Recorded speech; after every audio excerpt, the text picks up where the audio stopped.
His alternator died. His battery had to be changed. Mid-race, at Darlington. The track they call Too Tough To Tame. And he still won. 4 wins, 6 races. Tyler Reddick is doing something right now that nobody in NASCAR can explain.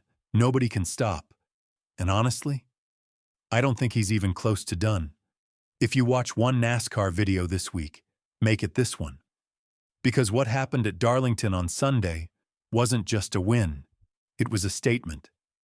And by the end of this video, you're going to understand why the rest of the garage is panicking. Let's start the day before. Saturday, qualifying at Darlington Raceway. The track Too Tough To Tame. 1.366 miles of pure evil. The wall is right there. You breathe wrong. You're wearing a Darlington stripe on the right side of your car. Tyler Reddick goes out.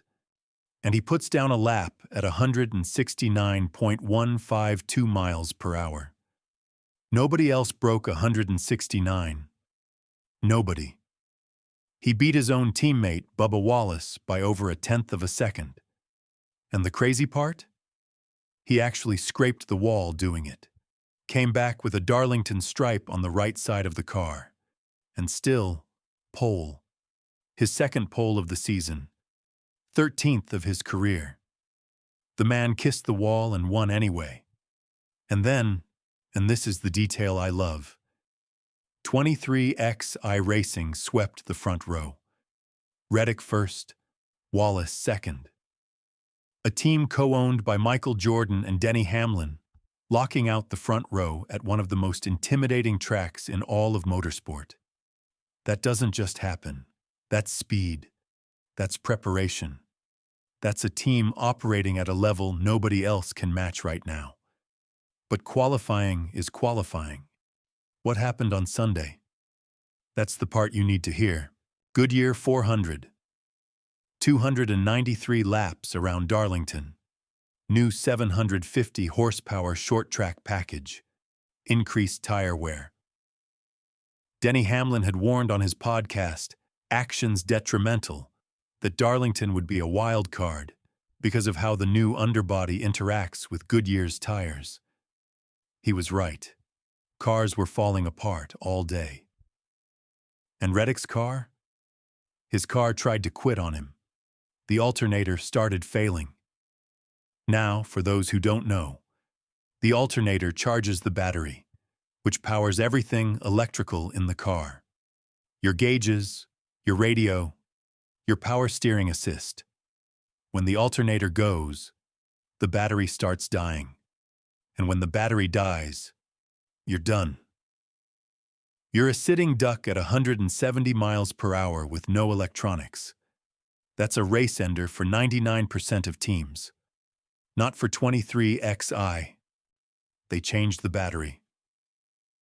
During the race, at Darlington, while other teams were dealing with their own pit road chaos, Reddick's crew swapped the battery and sent him back out. Think about that for a second.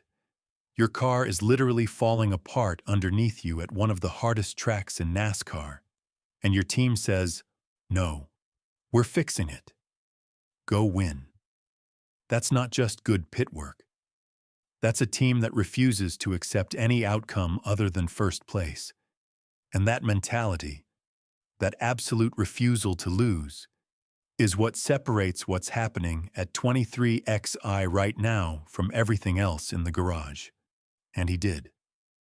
Tyler Reddick won the Goodyear 400 at Darlington Raceway.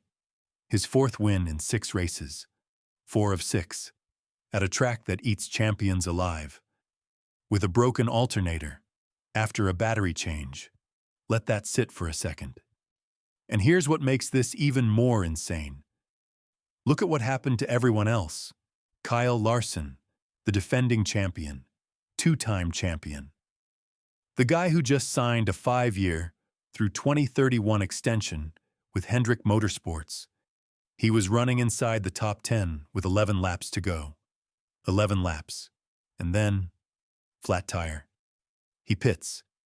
Comes back out. Toe link issue. Falls off the lead lap. Finishes 32nd. 2 laps down. The biggest loser of the day, according to Sportskeeda's race analysis. 32nd, the defending champ, Joey Logano, 3-time champion, finished 33rd, 3 laps down. He was 35th in practice, almost a full second off the pace. Qualified 29th, struggled with rear grip all day. The number 22 team just could not figure out the short track package at Darlington. Logano's now 17th in the standings.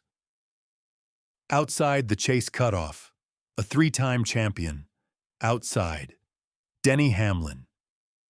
Entered Darlington as the defending winner, fresh off his win at Las Vegas where he led 134 laps.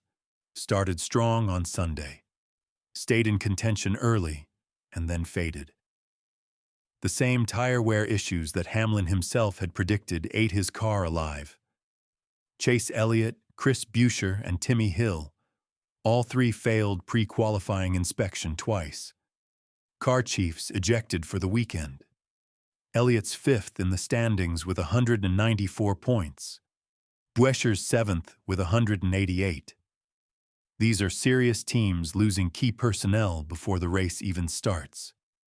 And through all of that chaos, the flat tires, the inspection failures, the fading champions, the broken cars, Tyler Reddick won. With a broken alternator. Let me say that differently.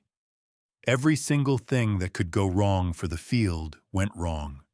And every single thing that went wrong for Reddick, his team fixed. That's the difference. Let me give you the standings. And I want you to really absorb these numbers, because I've been covering NASCAR for a long time, and I'm not sure I've seen anything like this. Tyler Reddick, 325 points, 4 wins. Ryan Blaney, 230 points, 1 win. That's a 95-point gap. After 6 races, 95 points. Bubba Wallace, Reddick's own teammate, is 3rd with 205, 120 points back. Denny Hamlin is 4th at 203. Chase Elliott 5th at 194. Kyle Larson, the defending champion, is 10th, 176 points, 149 points behind Reddick. The defending champion is 149 points behind after 6 races. And here's the number that should make your jaw drop. Now, under the new chase format, the regular season champion gets a 25-point cushion going into the postseason. Reddick isn't just going to be the regular season champion at this rate. He's going to be the regular season champion with a points lead so massive that the 25-point cushion is just a bonus. He'd be running away with the postseason before it even starts. 4 wins in 6 races. That's a 67% win rate. 67% in a field of 40 cars. That's not dominance. That's not a hot streak. That's a paradigm shift. Something fundamental has changed at 23XI Racing, and the rest of the garage hasn't figured out what it is yet. And that's the real question. Why? Why Tyler Reddick? Why 23XI? Why now? This is a team that Michael Jordan and Denny Hamlin started from scratch in 2021. 5 years ago. They were a backmarker. They were the new team trying to figure it out. And now they have the 1st and 3rd place drivers in the Cup Series standings. Reddick and Wallace. Both 23XI. Both Toyotas. Both operating at a level that's making Hendrick, Penske, and Gibbs look lost by comparison. Reddick himself gave a clue at Darlington qualifying.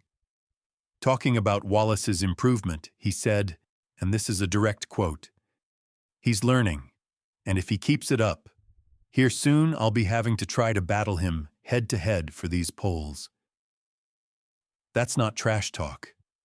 That's a man acknowledging that his own team is getting stronger around him. When your teammate is pushing you to be better, and you're already winning 4 of 6 races, what's the ceiling? Nobody knows. and that's what terrifies the field. Can anybody stop this? Can Blaney close a 95-point gap? Can Larson dig out of 10th? Can Hamlin's experience overcome Reddick's raw speed? Or is this the year that 23XI Racing, Michael Jordan's team, runs away with the whole thing? Because right now, at this exact moment, Tyler Reddick isn't just the best driver in NASCAR. He might be the most dominant driver we've seen at this point in a season in over a decade. And that includes Jimmy Johnson, that includes Kyle Busch, that includes anyone you want to name. 4 of 6. With a broken car. At Darlington. If that doesn't scare you, you're not paying attention. Tell me who stops Reddick, I dare you. Comments. Right now, like. Subscribe. I'll see you tomorrow.